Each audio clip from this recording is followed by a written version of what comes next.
রমজানের শেষ 10 দিন জুতা কেনার জন্য আল্লাহ দিছিল? কথা বলেন না কেন?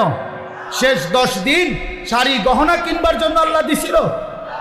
তো আল্লাহ তো ডাকলো মাগফিরাত নাও, আল্লাহ তো ডাকলো রহমত নাও, আল্লাহ তো ডাকলো নাজাত নাও। একটা পূর্ণ রমজান গেছে, আল্লাহ ডাকতেছে মহিলাটাকে, হে আমার বান্দি রহমত নাও, মাগফিরাত নাও। শেষ দশকে আল্লাহ ডেকে বলে, আমার ইমানদার বান্দি নাও, জাহান্নাম থেকে মুক্তির পরওয়ানা নাও।